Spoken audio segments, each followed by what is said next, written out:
Hello, everyone. We apologize for, we've had a little bit of technical difficulties, but that's okay. We understand how technology works and how computers work. And we know that, although they make our lives easier, sometimes they can stress us out.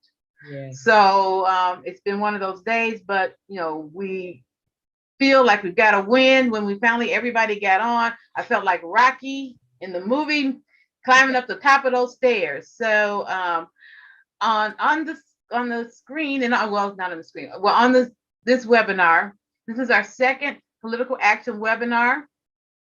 Our topic, redistricting, how do we fight forward? And on the screen, we have Sadie Harper Scott, who is our political action chair. Ms. Sadie, got to say something? Hello, welcome. Hello and welcome to everybody. Good to see everybody. Thank you all so very much for coming today. Hi, Sadie. Hi, Lonnie. How you be? I'm wonderful. How are you? I'm blessed. I'm hanging in, dear. I'm still here. I'm going to a lot of people, so I'm wonderful. glad none of them's mine. Well, I guess these people who are having a reunion know each other. So that is Senator Lonnie Randolph, who's also joined us. And rounding out this group of four is Miss Ami Gandhi, who is with the Chicago Lawyers Committee for Civil Rights. She has been a friend of the Indiana State Conference for a while now. And she is a native Hoosier who recently relocated back and is living in Bloomington. Fort Wayne was her original home. I'm doing so good because I'm not even reading a thing. I'm not reading a thing.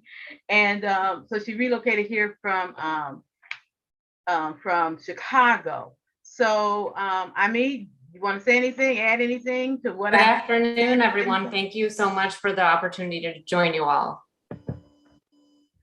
Okay, so the first thing we're going to do is that there was we're part of the All In for Democracy Coalition that worked for the last year and a half in the redistricting effort. And so they had a recent webinar on Wednesday, I believe. So I asked that they send us that recording so that we could do a short replay of it. We're not playing the whole thing, but we will be playing about the first 30 minutes. And at the conclusion, we're going to come back. And at that time, we'll open it up for question and answers. Ami is featured on that webinar recording. And we're going to ask her, if there's anything she wants to, expound upon, or if there are questions out there about it, then we'll move forward from there. But at this time, I'm going to have to come off of the full screen and go to gallery view so that I can share my screen and we can get that. No, that's not working either. Okay, so that I can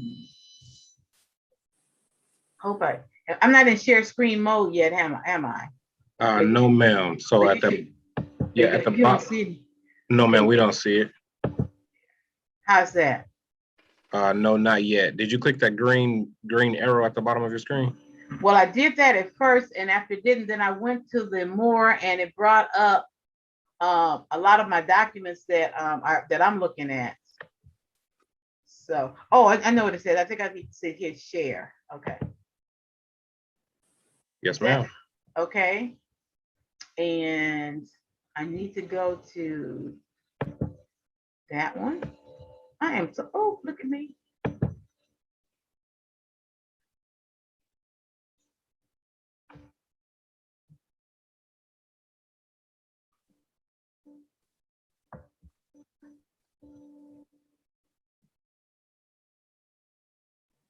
Okay, so we can't hear it. Do me a favor, go ahead and stop sharing your screen. Okay. Okay, so I'm gonna have you hit share screen one more time. Okay.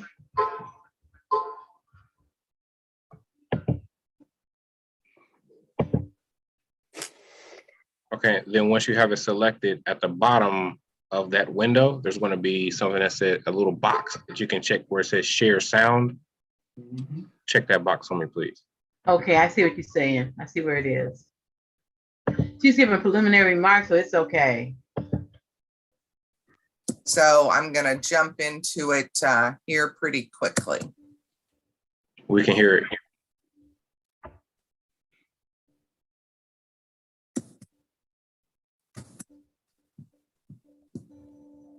How do I enlarge it? Well, thank you all again for joining us tonight. I titled this presentation, whoops, didn't mean to do that. The maps are done, so now what? Many of you have been with us working on fair redistricting reform for 6-7 years now. We formed the coalition back in 2015. So it feels a little weird that the 2021 process is over now.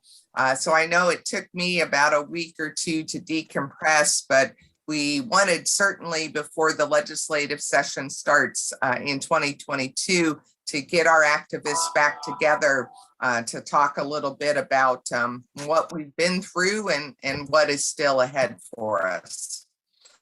So our webinar tonight is to reflect a little bit on the 2021 redistricting process, which we've just gone through together. We want to consider the impact of the congressional and state legislative districts that were just passed last month, signed into law by Governor Holcomb. We will discuss a little bit the Voting Rights Act, racial gerrymandering, what's involved when challenges to maps are filed under those circumstances. I've been getting quite a few questions from our members and others about the possibility of litigation. So we've provided an expert tonight to talk about how that works and the prospects here in Indiana for that kind of court challenge. And then last but not least, we want to look ahead to 2022. Because there's still a lot more redistricting to be done here in Indiana. Local government has to pass maps. So counties, city councils, they will be drawing new districts. And those are opportunities to help inform our local elected officials about best practices in terms of redistricting reform. And then we built a lot of momentum to come back in 2022 and work on redistricting reform in the state legislature. We've got Senator Fatty Cadora, one of the leaders in those efforts, with us tonight. So he'll provide you information on what's ahead at the state level in terms of redistricting reform. As I've hinted to, our presenters tonight include Ami Gandhi with the Chicago Lawyers Committee on Civil Rights, Sonia Learcamp, who chaired our Model Redistricting Commission, the Indiana Citizens Redistricting Commission, Senator Cadora, who's new to the Indiana State Senate, but has quickly become one of our fiercest advocates for redistricting reform. So that's who's going to be talking tonight, but we also want to take your questions and comments. So we've reserved the time of 8:15 to 8:30 for your questions. You can ask those using either the question and answer function at the bottom of your Zoom tab, or you can use the raise your hand function. You'll be recognized. You can unmute yourself and ask your question verbally. We also have several other members of the Citizens Redistricting Commission who've joined us this evening, so we would certainly invite them to, at the end of the presentations, provide any comments that they may be moved to offer. So let's talk a little bit about what happened in 2021 with redistricting. Certainly for those of us who've been through it before, it wasn't terribly surprising. We were disappointed that our efforts didn't have a bigger impact, but we're certainly not defeated because we had some success. Certainly the Indiana Citizens Redistricting Commission and the parallel process that we set up through the commission was a great example of what's possible if we reform redistricting in the Hoosier state. And I think importantly, our parallel process demystified the process for a whole lot of legislators who really didn't understand and had some big misconceptions about what life would be like with a citizens commission offering their contributions to this process. So I think it was very informative, very useful, and really achieved exactly what we hoped it would. Through the ICRC and various other efforts that our coalition did, we got a lot of good media coverage all around the state. I really have to commend Community Newspaper Holdings. Their State House reporter, Whitney Downard, covered this issue religiously.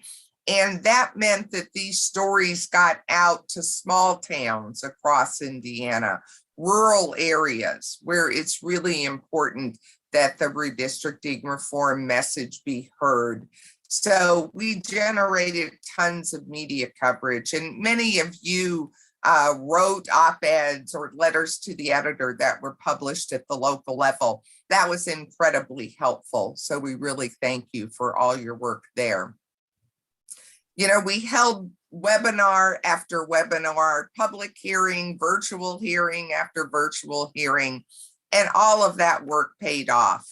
Because in the public hearings, both at the State House and the field hearings that the legislature held around the state, we heard our talking points repeated over and over. So you guys really did a great job of staying on message. And, you know, we heard over and over again, the legislature shouldn't be doing this. We need this job to be done by a citizens commission.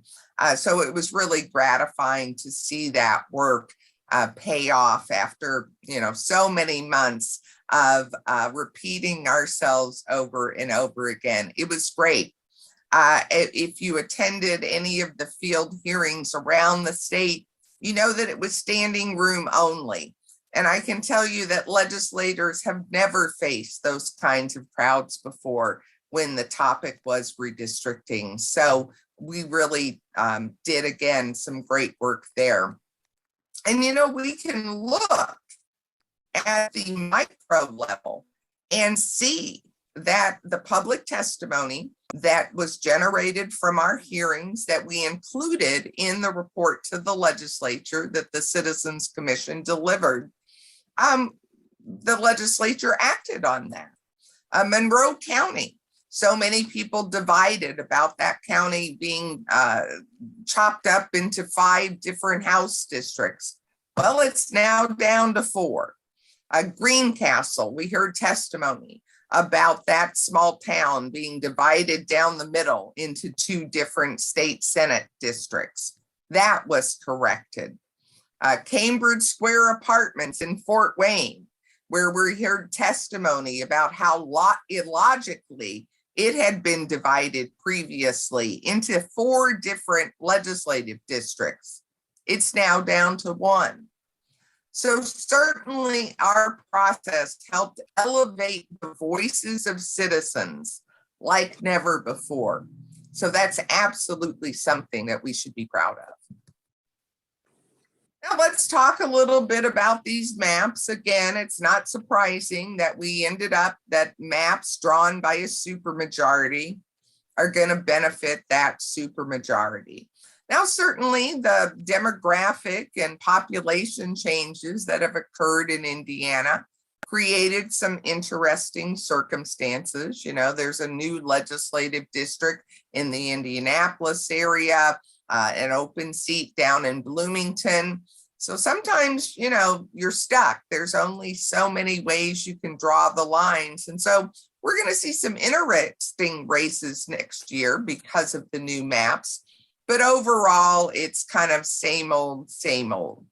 Certainly, we will continue to see 9 congressional districts that don't generate much interest because they're safe. We can pretty much guarantee that the incumbents at the congressional level will continue to get reelected. At the state legislative level, again, very little competition. I think interestingly, we're seeing many longtime legislators retiring because of the new districts. And of course, many of these retirements are really forced retirements because 2 incumbents ended up in the same district. And there are many Republicans who are not happy about these new districts, certainly down in Clark and Floyd counties. The county Republican Party joined with the county Democrat Party to complain about the reshifting of districts around there. So that really now Clark and Floyd County don't have a real voice in the Senate districts down there. You're going to see Representative Jeff Ellington, a Republican, whose district was made much more competitive. I mentioned earlier there was some consolidation of the districts in Monroe County, and Ellington was the real loser in that. He now finds himself in a district that is pretty much 50-50. And apparently he didn't like that so much that he has actually moved into another district with Representative Borders, also known as Representative Elvis. And so you are going to see 2 incumbents square off in the Republican primary next year, again, because of redistricting. And then the leadership, certainly in the House of Representatives, targeted some of its problem children. Kurt Nicely up in Northern Indiana has found himself in a district with another incumbent. Representative Jacobs down in Johnson County wasn't at all happy with his district. In fact, was one of the 3 Republicans in the House to vote against the maps. So I think that all of this has created some rifts in the Republican Party. So we need to take advantage of that and take some of the discontent among Republicans about these new districts and turn that into discontent with the process and get those people engaged in our efforts for redistricting reform. So we've got to just continue to keep building momentum. I know it's been a long haul, but we've always said this is a marathon and not a sprint. So 2022 presents a lot of opportunities. Local governments will be redistricting next year. So that's cities and counties. In a lot of communities, this isn't terribly controversial, but certainly in Marion County, it has been. Our maps for city county council have gone to the Indiana Supreme Court in both 2001 and 2011. So we will be working to pressure cities and counties to follow the example of Bloomington and Monroe County, which created citizens commissions that will be charged with drawing their new districts. And that was a result of local activism by our folks in that community. So we will be prioritizing the 25 cities that passed resolutions. You may recall that many of you worked very hard at the local level to get your city councils or county commissions to pass resolutions calling on the legislature to pass redistricting reform. So certainly those public bodies should be encouraged to put their money where their mouth was and enact those reforms for local redistricting. We may put together in Marion County a citizens commission similar to the one we did at the state level hold public hearings. I don't know yet whether we'd be able to procure the public mapping software, but that's certainly a possibility here in Marion County. And then, of course, it's just a couple of months. The General Assembly will be back at work on January 4th. So we've got to come back strong for legislative reform, because we've got these very fresh memories in the public and in the legislature's mind about how ugly this process is and how it really creates winners and losers in a very opaque way. So we've got a new approach. I will let Senator Kadora talk to you about that, but we hope we'll be able to develop some new leadership within the General Assembly to give he and his allies some support, because this is obviously a very heavy lift. But it's up to us, folks. You know, hopefully the United States Congress will pass the Freedom to Vote Act, which would contain significant redistricting reform for congressional districts anyway. But we can't wait for any knight in shining armor to come and reform redistricting for us. It really is up to us. So our next opportunity to make a difference is November 16th. That is Legislative Organization Day. That's the time when legislators will gather in Indianapolis and start getting ready for the 2022 session. So our coalition will definitely have a presence. I haven't decided exactly what it will entail. We're meeting tomorrow to hash out all those details, but I hope you will be able to be with us either in person or virtually, because we've done a lot of work, but our work isn't done yet. So thanks again, and I am going to turn the program over to Ami Gandhi.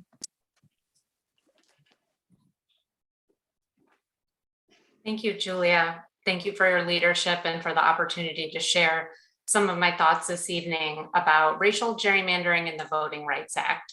I wanted to provide a little bit of introduction. I work for an organization called Chicago Lawyers Committee for Civil Rights, but the name of the organization is a bit misleading because I lead our work for voting rights, for protecting voting rights in both Illinois and Indiana.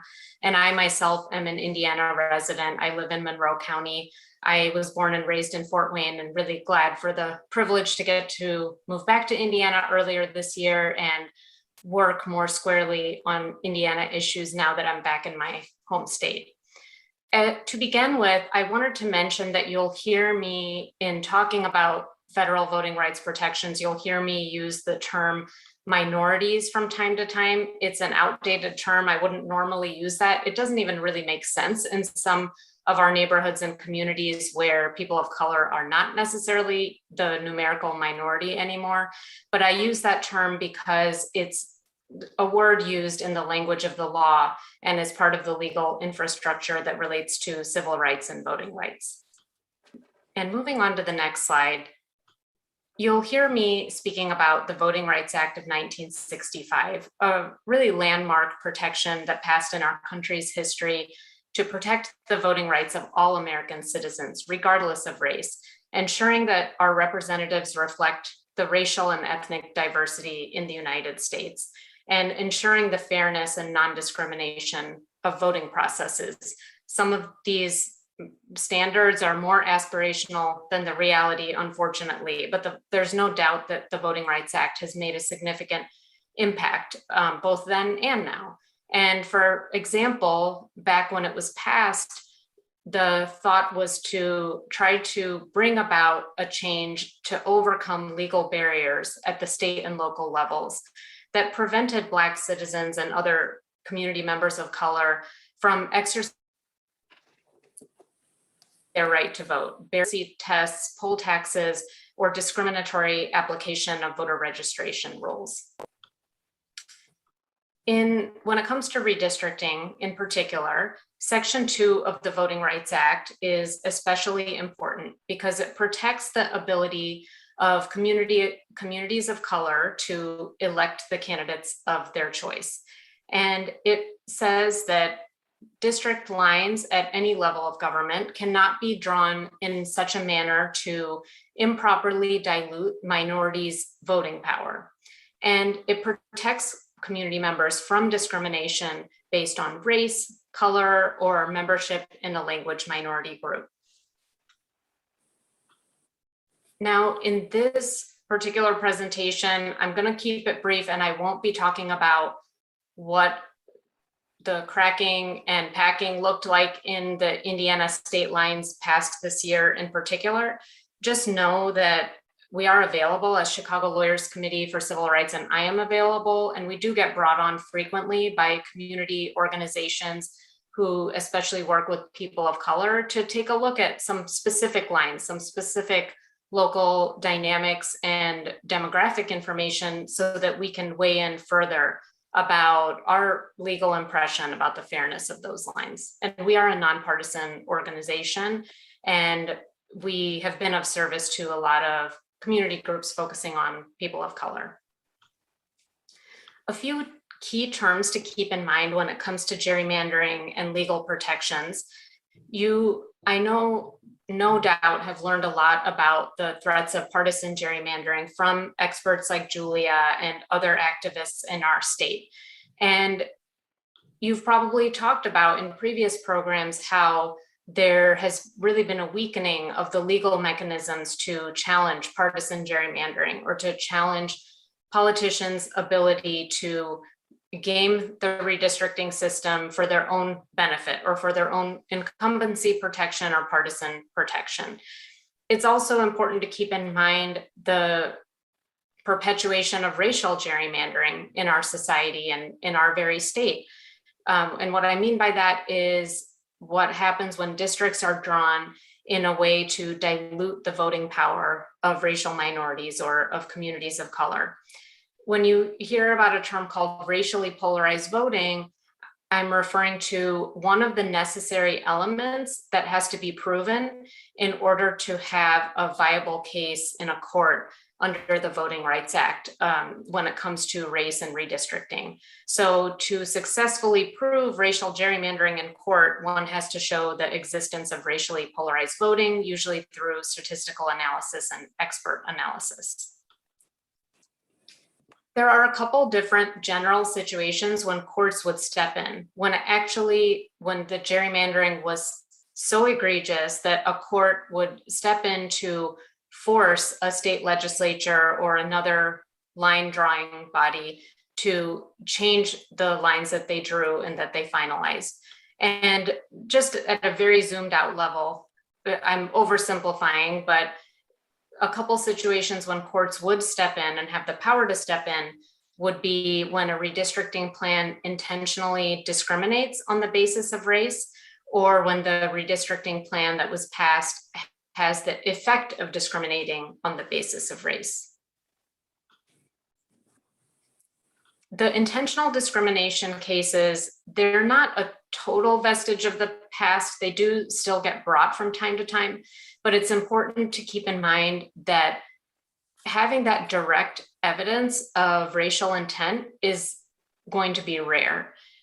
The line drawers or the legislators who have the power to draw the district lines might not have been speaking in as explicit of terms about the reasoning for what they were doing or have that documented for a community organization to be able to bring a solid claim of intentional discrimination. And really, this goes back to how we experience racism in our society today, including in Indiana. It's not always going to be an overt act, even if it has a systemic effect of impacting Black community members and other voters of color.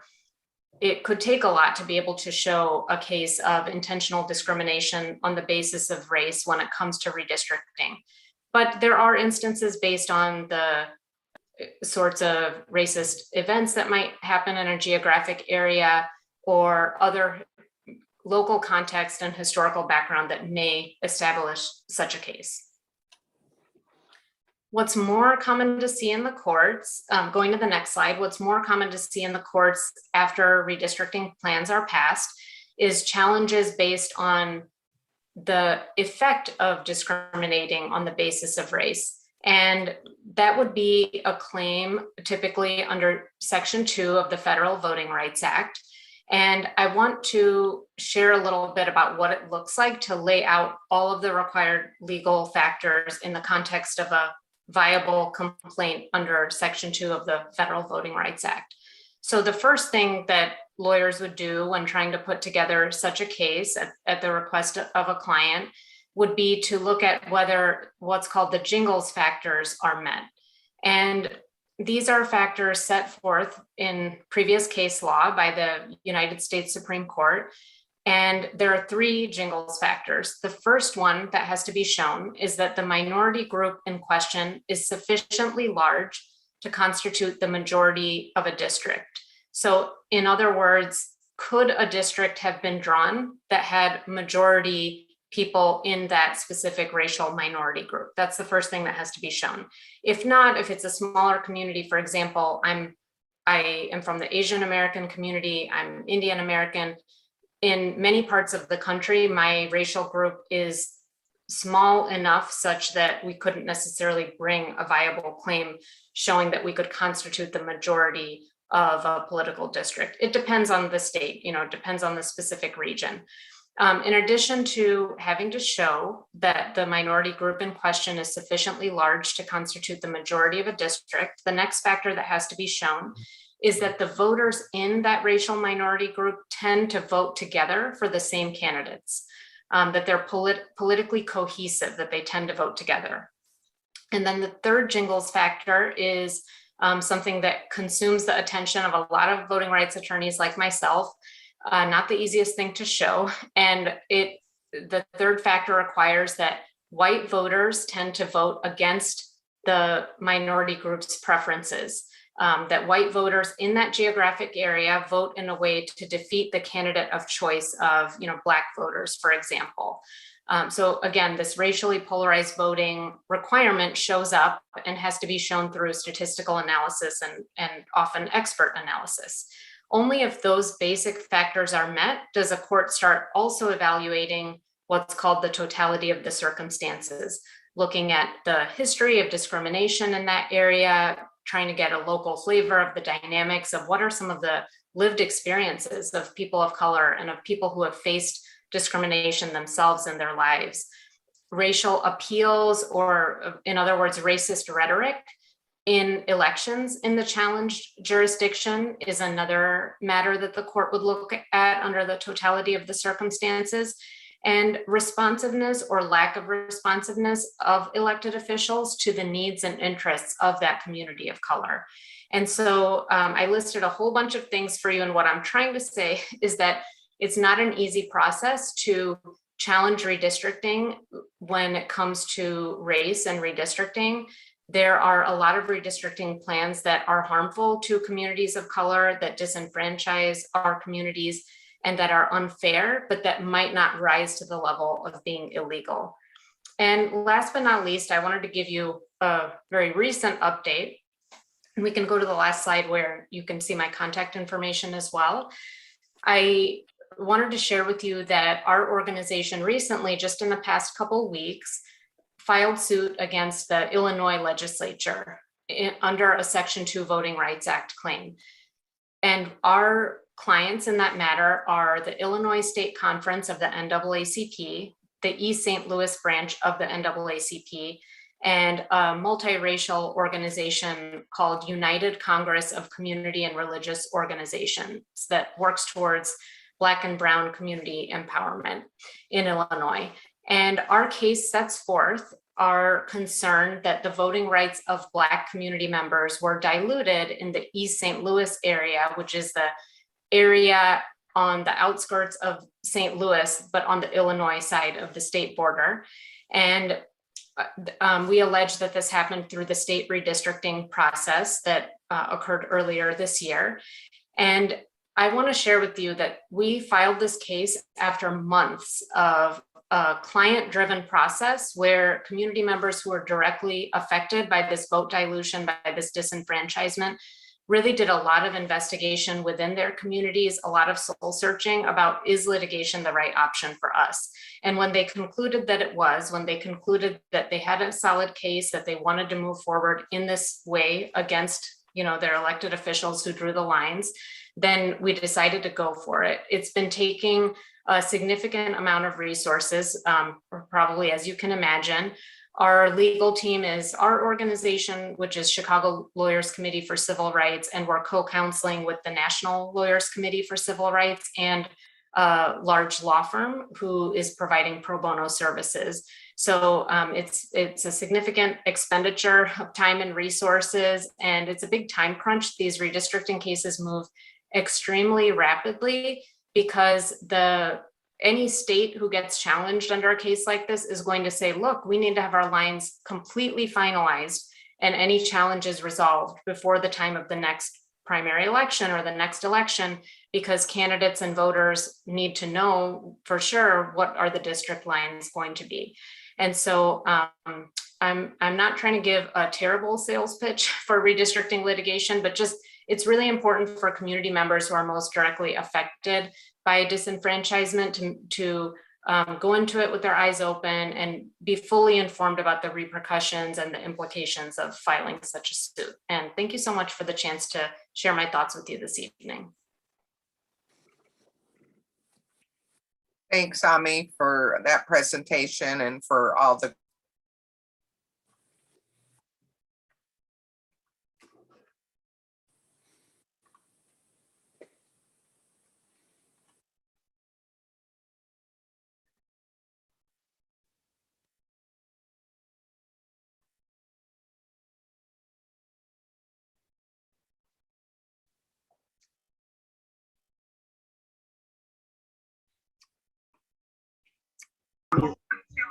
Trying to stop that video now.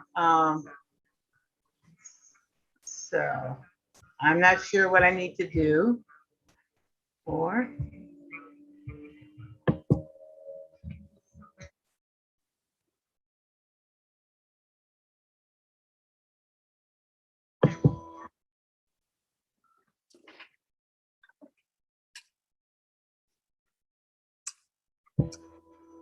Okay. Hopefully we can come back. No.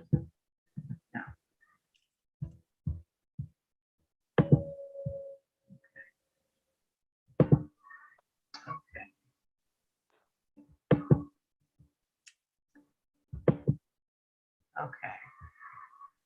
Are we all back? I'm back. Are we all back? Yes, I'm back, Sadie. Yes. Okay, good.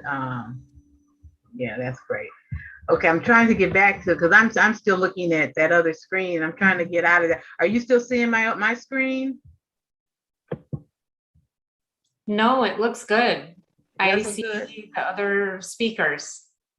Okay, perfect. Yeah, let's see. I think I don't know what I'm doing. Okay. So, Ami, did you want to add anything to your presentation just then? No, it's not every day I'm on a webinar, watching a webinar myself. So I look forward to digging into conversation with you all and learning from you. Okay. So, you heard, well, as we know, they gave us the status as we are in Indiana right now, that we have already drawn our maps and the chips are falling where they may. And the question is, how do we fight forward? So there are two options that kind of are on the table. One of them is to, one of the options is to consider litigation. And I laid it out kind of how litigation occurs, after, considerable discussion, research, analysis.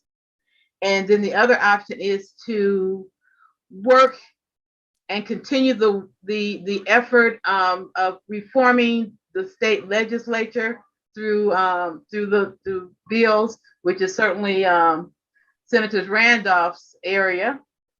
And that, of course, we know if we go that road, it's going to take about another, 8-10 years, because, we won't have another opportunity to actually see if we can get a bill passed until, until that time comes 10 years from now. So I guess if we're looking for any type of immediate relief, then the only avenue is through litigation. So I guess those are the things that our communities need to look at when they have to deal with the repercussions or the fallout from the map.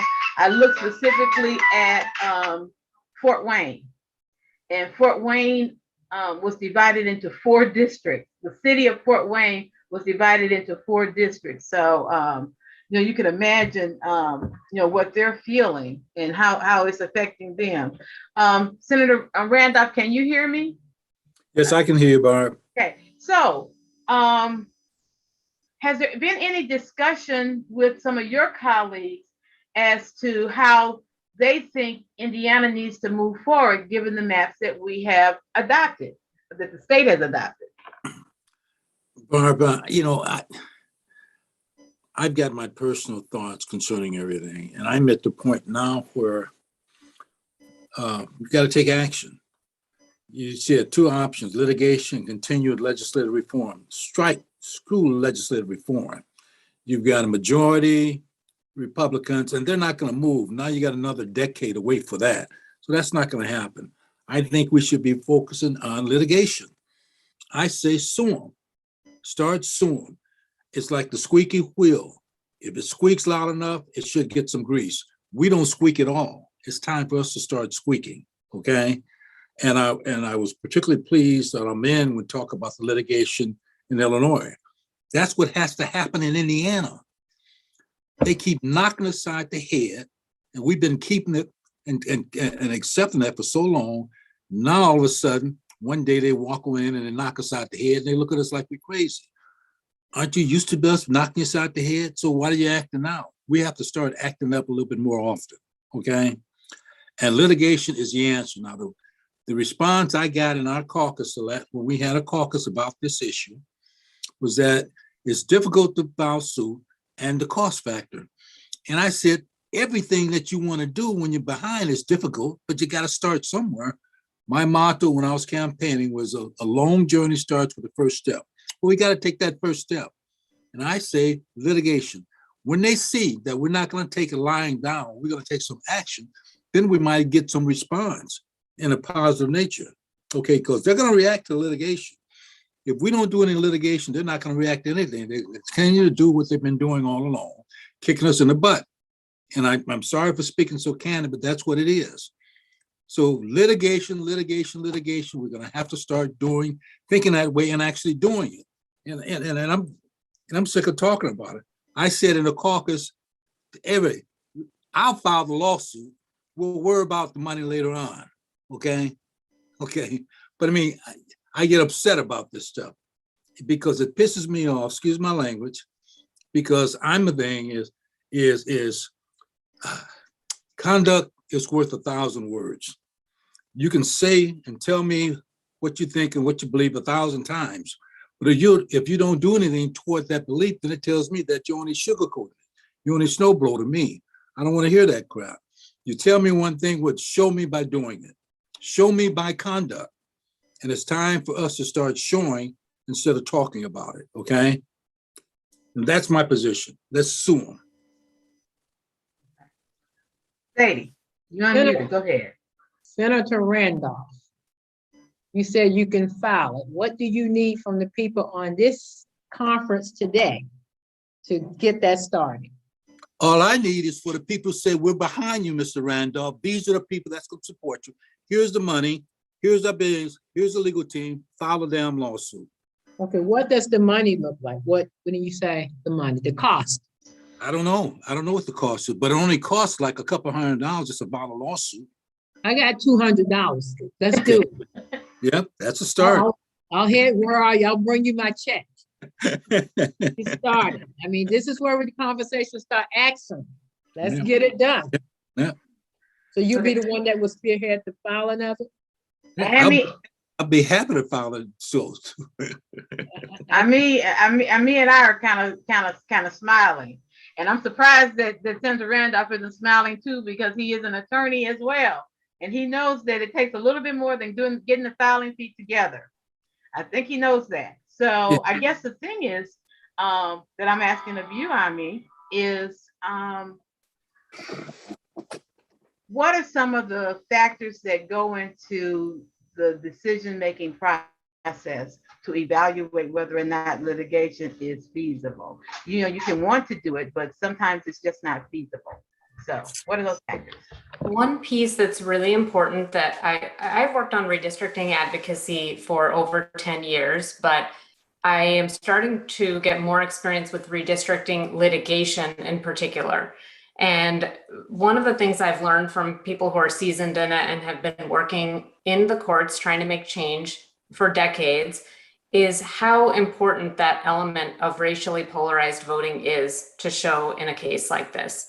And to break it down a little bit, what it means is being able to show that in that specific geographic area, so whether it's Fort Wayne or Indianapolis area or Lake County area, whatever people are looking at for the possibility of filing suit alleging that votes have been diluted in that area, to show that there are specific elections that have happened where white voters voted in a way to defeat the candidate of choice for example, Black voters.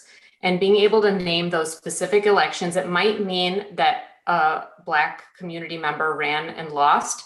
It might mean that they won by a small margin and lost in the white area precincts. It might mean something a little bit more complicated of a story than that, because all of our communities are nuanced and complicated. But it's through statistical analysis of hearing some of those examples, which only the communities who live, only the people who live in those areas would know best about what comes to mind for them of what are some elections that happened. They might be really local level elections, or they might have been something more of a statewide election, but they saw a certain pattern happening among who people were voting for in their area.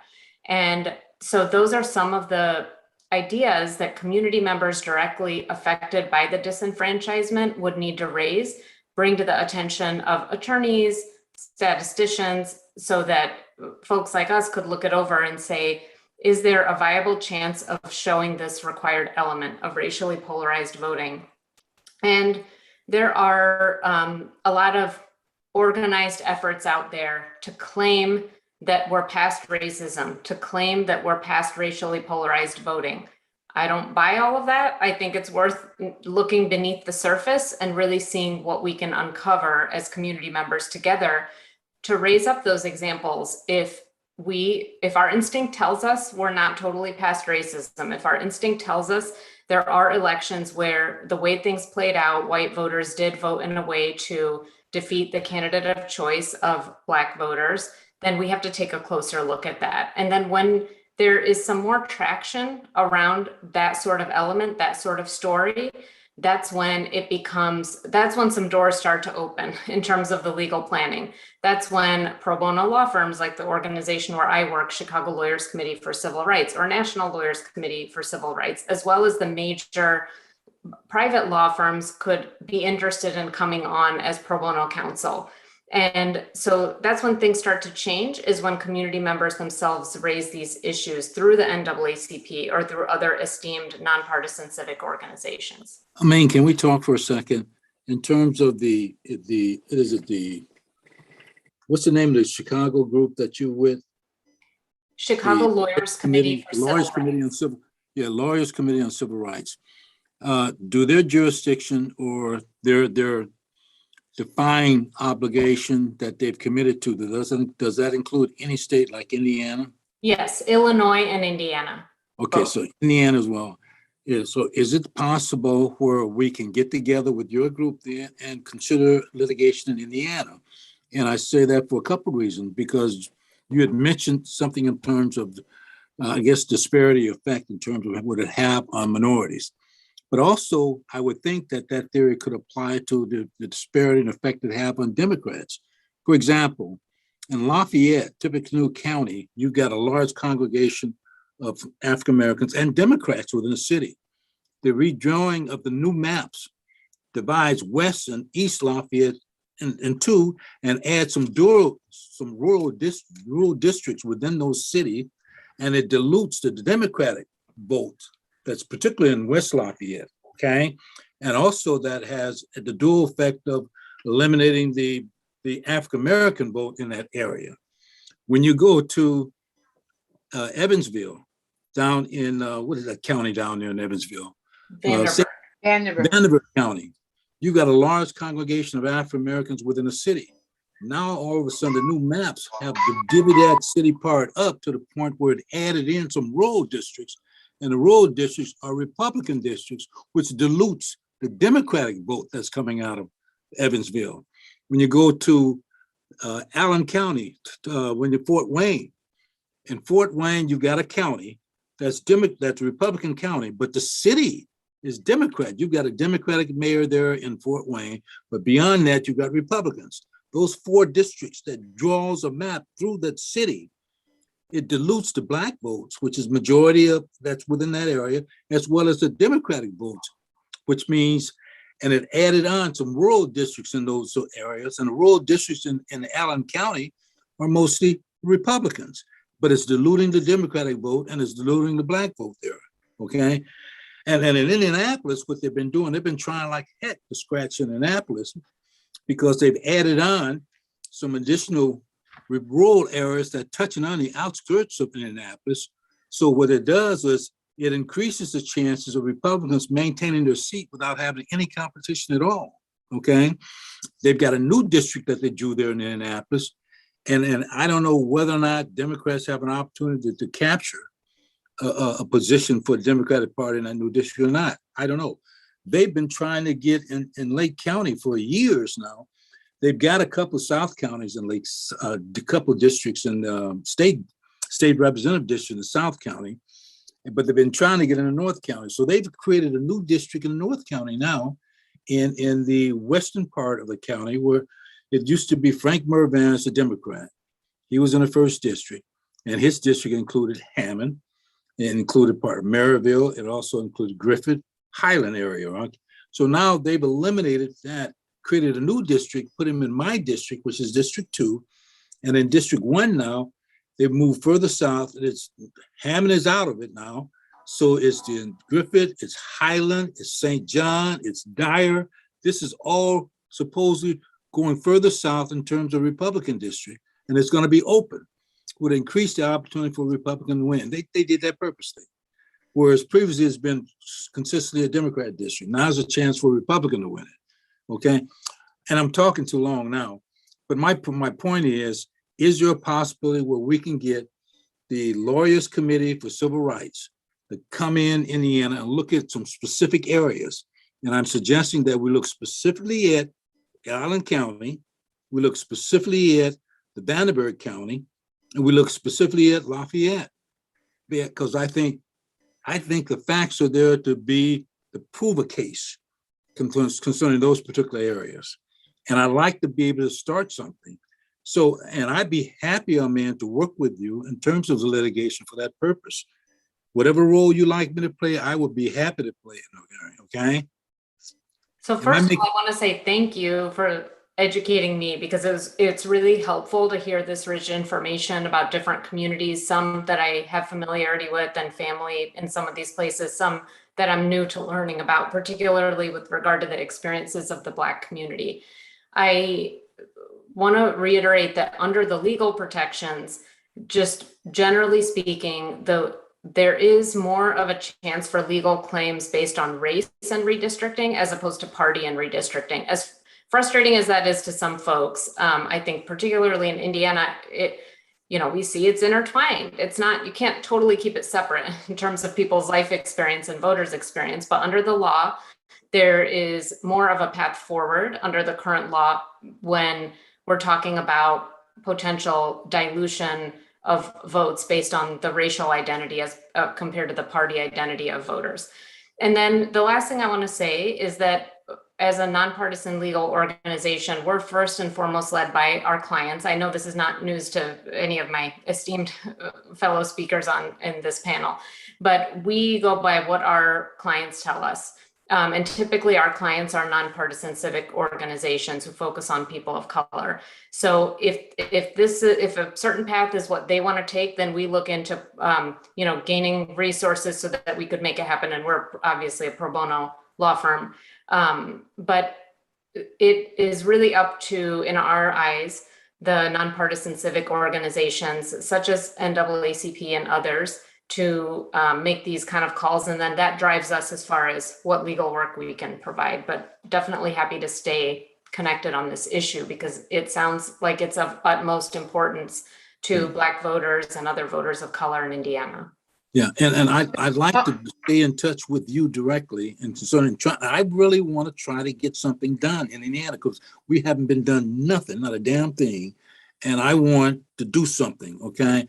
And I think in Indiana, we do approach minority, especially Blacks, that could be the main one, but there's nothing wrong with throwing in a second count, what I call a shotgun approach. That as well as the Democratic Party too. You're diluting the Black vote as well as you're diluting the Democratic vote.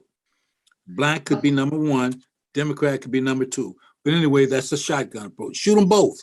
What happens? I mean, and see which one catches. Chances are the minority vote will catch first, but who knows? The Democrat vote might catch 12. The more people, the more allegations you have, I think the better chance you have in terms of getting somebody's attention. What we want to do is get the court's attention. Okay. Thank you. Thank you, Senator Randolph. Thank you, Ami. Sadie, you want one closing remark because we are over time, but I love the spirit. Can you give her my information? Can you give her my information, my phone number and all that? We can. We really can. Okay. Sadie, anything from you? Yeah, certainly look like we're lukewarm. And so certainly I invite you to come to Lafayette. We have a welcome platform here. So certainly you have an extended invitation to get this started right here in Lafayette, West Lafayette. Just give me the date, the time, I welcome you.